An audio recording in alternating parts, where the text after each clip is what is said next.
আজকে এই সমাবেশ দেখে একমাত্র জালেমরাই এবং চাঁদাবাজরাই তারা বেজার হতে পারে, তাদের মন খারাপ হতে পারে, কিন্তু যারা বাংলাদেশে উন্নয়ন চায়, উন্নতি চায়, তাদের আজকে খুশির আর শেষ সীমানায়, তারা খুশিতে বাগ হয়ে আছে। আজকের এই বিভাগীয় সমাবেশে এখন বক্তব্য রাখবেন 24 জুলাই অভ্যুত্থানের অন্যতম রূপকার, ইসলামী আন্দোলন বাংলাদেশের সংগ্রামী সিনিয়র নায়েবে আমির আলহাজ হযরত মাওলানা মুফতি সৈয়দ মোহাম্মদ ফয়জুল করিম শেখে চরমনাই।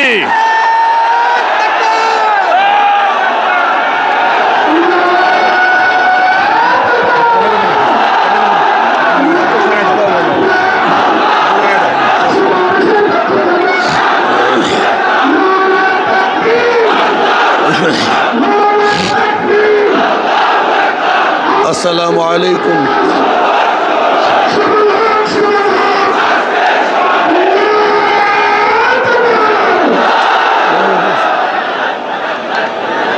আসসালামু আলাইকুম ওয়া রাহমাতুল্লাহি ওয়া বারাকাতুহু।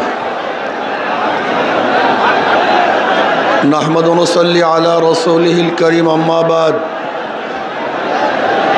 ফাআউযু বিল্লাহি মিনাশ শাইতানির রাজীম। বিসমিল্লাহির রহমানির রহিম। ولا تهنوا ولا تحزنوا وأنتم الأعلون إن كنتم مؤمنين صدق الله العلي العظيم। সবাই পড়ি সাল্লাল্লাহু আলাইহি ওয়াসাল্লাম। 8 দলীয় কর্তৃক আয়োজিত আজকে বরিশালের ইতিহাসে সর্ববৃহত্তম এই জনসভার সম্মানিত সভাপতি, প্রধান অতিথি,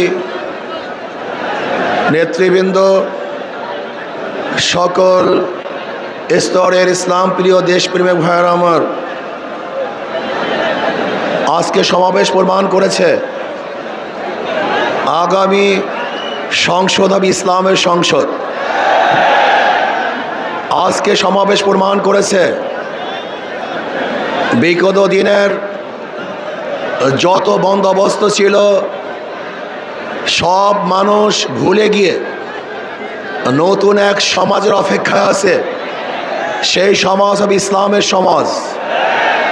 কোরআন ও সুন্নাহর বিধান, কোরআন ও সুন্নাহর আইন বাংলাদেশে প্রতিষ্ঠিত হবে। কোরআন ও সুন্নাহর আইন প্রতিষ্ঠিত হলে সাম্যতা রক্ষা হবে, মানুষের মধ্যে বৈষম্য থাকবে না। বাংলাদেশের একজন মানুষও ক্ষুধার্তহীন থাকবে না, বাংলাদেশের মানুষ বস্ত্রহীন থাকবে না, আমার বাংলাদেশের কোনো মানুষ গৃহহীন থাকবে না। যদি ইসলামী হুকুমত হয়, বাংলাদেশের একজন মানুষও চিকিৎসাবিহীন মারা যাবে না ইনশাআল্লাহ। যদি ইসলামী হুকুমত হয়, তাহলে বাংলাদেশের মানুষগুলি শৌকিয়ত করে বাঁচতে পারবে। এই ভূখণ্ডের দিকে কেউ আঙ্গুল তুলে তাকাতে পারবে না। যদি ইসলামী হুকুমত হয়, বাংলাদেশের একটা টাকা বিদেশে পাচার হবে না। যদি ইসলামী হুকুমত হয়, কোনো জালেম বাংলাদেশে জুলুম করতে পারবে না। যদি ইসলামী হুকুমত হয়, বাংলাদেশের খেটে খাওয়া মানুষগুলি, যারা শ্রমিক, তাঁতি, জেলে, কামার, ঋষি, মজদুর, শ্রমিক, প্রত্যেকটা শ্রমিকের ন্যায্য অধিকার প্রদান করা হবে। আমার মা বোনদের ইজ্জত আবরুকে রক্ষা করা হবে। বাংলাদেশের অন্যায় করে বিচার হবে না, সমস্ত বিচারালয়গুলি স্বাধীনভাবে বিচার করবে। বাংলাদেশে কেউ খাবে কেউ খাবে না, তা হবে না, তা হবে না। ইসলামী হুকুমত হয়, কেউ 10 তলায় আর কেউ নিচ তলায় হবে না। কার দস্তারখানে হাজার রকমের খাদ্য থাকবে, আর কেউ না খেয়ে ধুকে ধুকে মারা যাবে। এক মুঠা খাদ্যের জন্য ওই ডাস্টবিনে কাক কুকুরের সাথে লড়াই করবে। এই দৃশ্য বাংলাদেশের মানুষের দেখবে না ইনশাআল্লাহ। ইসলামী হুকুমত হয়, আজকে ক্ষুধার তাড়নায় তার বাচ্চাদেরকে মা এবং বাবা বিক্রি করবে না। যে ইসলামী হুকুমত হয়, তাহলে ক্ষুধার তাড়নায় সমস্ত বংশের সমস্ত পরিবারের লোকগুলি একত্রিত হয়ে আর কোনোদিন আত্মহত্যা করবে না। যদি ইসলামী হুকুমত হয়, এদেশের হিন্দু, বৌদ্ধ, খ্রিস্টানরা তাদের স্বাধীনভাবে ধর্ম পালন করবে, বাধা দেওয়ার মতো কেউ থাকবে না। ইসলামী হুকুমত হয়, প্রত্যেকটা খ্রিস্টান, হিন্দু, বৌদ্ধরা তাদের ব্যবসা প্রতিষ্ঠানগুলি নির্বিঘ্নে ব্যবসা করবে। সেখানে গিয়ে কেউ চাঁদা তোলার সাহস কেউ দেখাতে পারবে না। যদি ইসলামী হুকুমত হয়, তাহলে কাউর সুন্দরী মেয়েদের প্রতি কেউ লোলুপ দৃষ্টিতে তাকাতে পারবে না। যদি ইসলামী হুকুমত হয়, তাহলে কেউ চাকরি পাবে আর কেউ চাকরি পাবে না, এই বৈষম্য আর থাকবে না, সবাই সম হয়ে যাবে, সমান হয়ে যাবে। যদি ইসলামী হুকুমত হয়, কে আওয়ামী লীগ, কে বিএনপি, কে জাতীয় পার্টি, কেউ জাসদ, কে বাসদ দেখার কোনো বিষয় নয়। যারা অন্যায় করবে না, তারা বাংলাদেশের প্রত্যেকটা জায়গায় নির্বিঘ্নে হাঁটতে পারবে, বুক উঁচা করে হাঁটতে পারবে। আর যারা দোষী আমার দলের হলেও তাকে জেলখানায় ধুকে ধুকে মরতে হবে। যদি ইসলামী হুকুমত হয়, তাহলে কি হবে? কাঁদবো, সবাই সমৃদ্ধভাবে একই সাথে কাঁদবো, হাসবো, সবাই একই সাথে হাঁটবো, খাবো একই সাথে খাবো, বস্ত্র পরিধান করবো, সবাই একই সাথে বস্ত্র পরিধান করবো, থাকবো তো সবাই একই সাথে বসবাস করবে ইনশাআল্লাহ। ইসলাম হুকুমত হয়, আমি সেই দিনের অপেক্ষা আছি যেই দিন দেখব আমাদের বাংলাদেশের প্রত্যেকটা নাগরিক দরিদ্র সীমার উপরে চলে গেছে। আমার বাংলাদেশের একজন মানুষও ক্ষুধার্ত নাই, বস্ত্রহীন নাই, চিকিৎসাহীন কেউ ধুকে ধুকে মরবে না। বাংলাদেশের গরিব সন্তানগুলি যারা মেধাবী, উচ্চ শিক্ষার জন্য তাদের আর চিন্তা করতে হবে না, সরকারি খরচে সর্বোচ্চ শিক্ষা দেওয়ার ব্যবস্থা সরকার করবে ইনশাআল্লাহ। আমরা কি দেখতে চাই? এমন এক সমাজ দেখতে চাই যে সমাজের মধ্যে থাকবে সাম্য, মানবিক মর্যাদা, সামাজিক ন্যায় বিচার। আজকে বাংলাদেশের বিচার ব্যবস্থা বলতে কিচ্ছু নাই।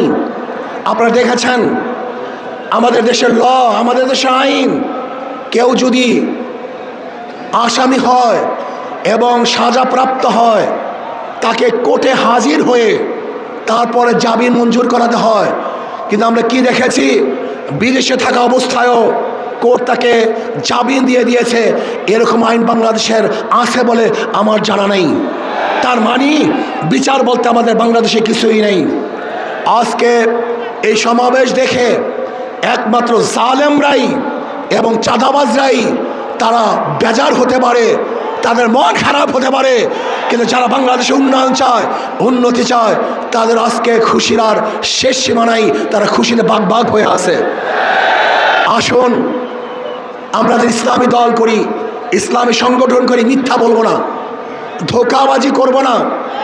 আমাদের চরিত্র আখলাককে মজবুত করতে হবে। নবী আলাইহিসসালাতু ওয়াসসালামের ব্যাপারে আল্লাহ পাক বলেছেন, ইন্নাকা লাআলা খুলুকিন আযীম। অথচ আমরা ইসলামী সংগঠন করি, আমরা মিথ্যা আশ্রয় নেই, ধোঁকাবাজি করি।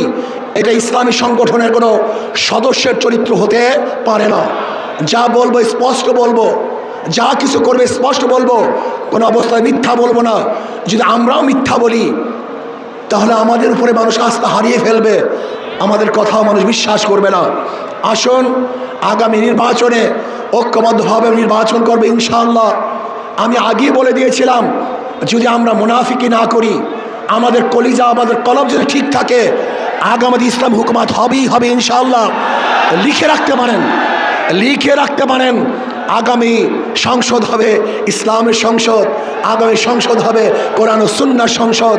আল্লাহ আমাকে এবং আমাদের সবাইকে একই সাথে এক ও ন্যাক হয়ে ইসলাম হুকুমত কায়েম করার জন্য আল্লাহ পাক আমাকেও চেষ্টা করার তৌফিক দান করুন, আমাদের সবাইকে কবুল করে নেন। আমা আলাইনা ইল্লাল বালাগ। আসসালামু আলাইকুম ওয়া রাহমাতুল্লাহি ওয়া বারাকাতুহু।